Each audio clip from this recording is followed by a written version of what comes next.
देखिए मेरे हाथ में कितने पेन हैं? 3 है ना? Yes sir. अब एक हटा दिया इसमें से तो कितने बचे? 2 बचे ना?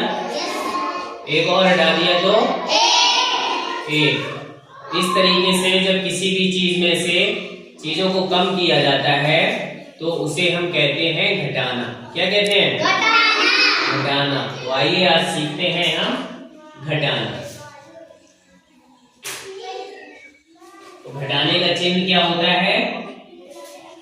इस तरीके से घटाने का होता है चिन्ह। देखिए मैंने यहाँ ब्लैक बोर्ड पे गेंदें बनाई हैं। कितनी गेंदें हैं?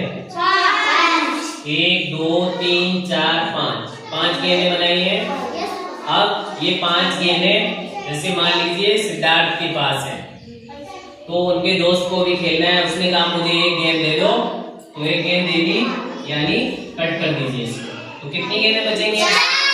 4 गेंदें बचती हैं। फिर एक और दोस्त आता है, उनका बोलता है मुझे एक गेंद और दे दो तो एक गेंद और दे दी।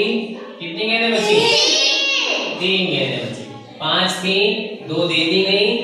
5 में से जब 2 गेंदें चली गई तो कितनी रह गई? 3 रह गई। इसी तरीके से हम घटाना करते हैं क्योंकि हमें सबको गिनती लिखना तो आता है ना। तो अब देखिए ये है सवाल पहले कितना लिखा है? 7 × 6 कितना होता है? 76। 76 में से हमें 23 को घटाना है। तो जब भी हम घटाना करते हैं तो हमेशा इकाई संख्या से करते हैं। ये इकाई की संख्या होती है ना, ये दहाई होती है। तो इस चीज को हमेशा ध्यान रखेंगे कि हमें इसी तरफ से घटाना शुरू करना रहेगा। अब देखिए यहाँ 6 है। 6 में से हमें 3 को घटाना है। या तो हम अपनी उंगलियों का सहारा ले लेते हैं। अगर उंगलियों का सहारा नहीं लेते हैं तो हम क्या करेंगे? 6 लाइन खींचेंगे। कितनी हो गई?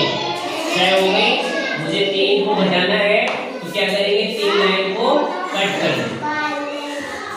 अब जो कट कर दी है लाइन यानी उन्हें हटा दिया गया है, उनको नहीं गिनेंगे। बची हुई लाइनों को गिन लेंगे। 1 2 3। तो कितनी बची? 3। इसको यहाँ पर हम लिख देंगे। अब अगली अंक की तरफ जाएंगे। 7 है यहाँ और यहाँ 2 है। तो फिर से कितनी लाइन करेंगे? 7 लाइन। अब इसमें से कम कितनी करनी है? 2 करनी है, यानी कि 2 को घटाना है। तो 2 लाइन को क्रॉस कर दीजिए। अब गिन लीजिए कितनी बचती है? 1 2 3 4 5 बचती है ना? 5। तो इस तरीके से हमारा घटाना हो गया कंप्लीट। ये रहा उसका उत्तर। कितना आया है? 5 × 3 = 53 आ गया। अब ये तो थे सरल घटाना एकदम से। अब ये है इनमें क्या करना होता है? हासिल का काम है। अब देखिए यहाँ पर क्या है? 3 है और यहाँ पर 5 है। तो 3 में से 5 को हम घटा सकते हैं क्या?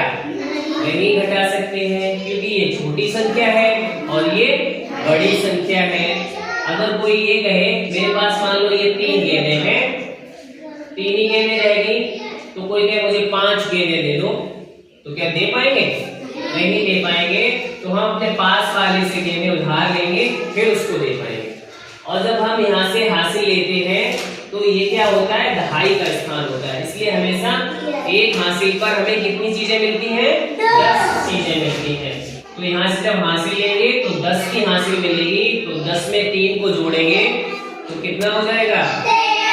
13 हो जाएगा। अब 13 में से 5 को घटा सकते हैं आसानी से। तो 13 में से 5 को घटाएंगे तो कितना बचेगा? 8 बचेगा। क्लियर? अब जब हासिल यहाँ से ले ली तो यहाँ पर जो संख्या होती है वो 1 कम हो जाती है। क्लियर?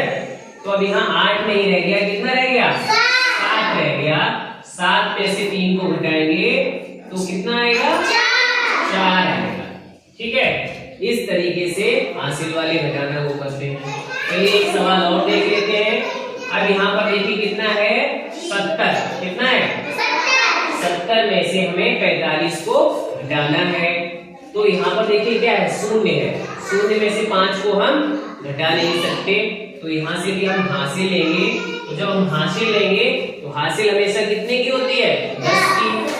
तो 10 में 0 जोड़ेंगे तो कितना रहेगा? 10 ही रहेगा क्योंकि 0 की कोई भी वैल्यू नहीं होती है। अब 10 में से 5 को घटाएंगे तो कितना बचेगा? 5 बचेगा। अब फिर से वही बात, जब हासिल ले ली तो 1 कम हो गया, तो यहाँ से 6 में से 4 को घटा दीजिए तो कितना बचेगा? 2 बचेगा। तो हमारा उत्तर कितना आ गया? 25 आ गया। इस तरीके से हमें जब भी घटाना करना हो तो बड़ी ही आसानी से कर पाएंगे।